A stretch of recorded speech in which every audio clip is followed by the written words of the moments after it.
Hi and welcome to this video log with me, Wayne, from swimmingcyclingrunning.com. Well, I'm just back from Cape Verde, you can tell the suntan, but this week's thought was prompted before I went away.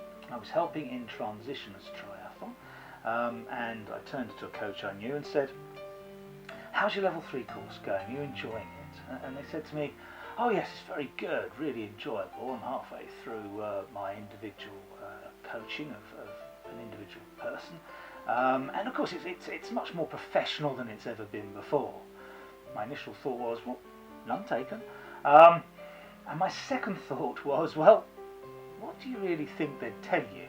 They can't exactly say, "Welcome to your level 3 course, you're paying £1,000 for this, and this is slightly less professional than the one before." Now, every course has to be more professional than the last, and that's exactly what they said to us when we arrived on our level 3 course years and years ago. But it got me thinking, the arrogance of youth, if you like. Who is a good coach? What makes a good coach? Who can you learn from? And when do you become a good coach?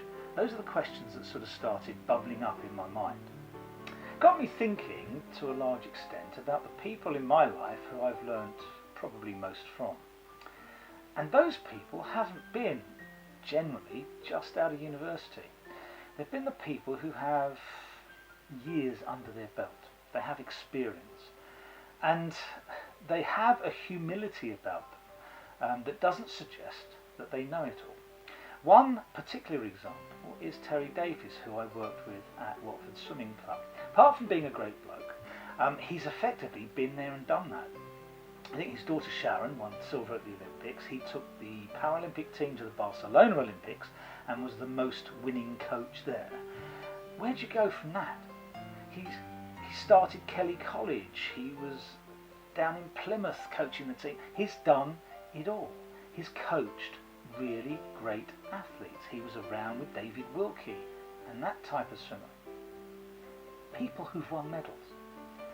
But when you talk to Terry and when you coach with him, he doesn't assume that he knows it all. He actually imparts knowledge to you. He's learnt from some of the best, and that's fantastic knowledge to have. But he himself doesn't think he knows it all. He doesn't think, "I'm the most professional thing since sliced bread." The last time I saw Terry, apart from at a gala, was in Loughborough, and we were both there on a course learning from the people who are currently what you would call cutting edge. In his 70s, Terry was still prepared to say, "Okay, I don't know everything, I want to know more." And that, I think, is the sign of a great coach.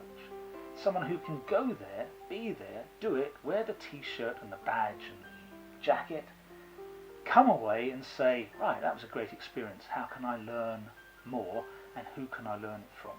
And they're not afraid to turn to someone else and say, "Oh, could you teach me that?"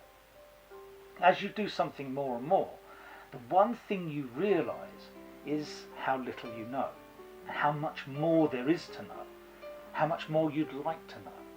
And I think that really is the starting point of everyone's coaching career.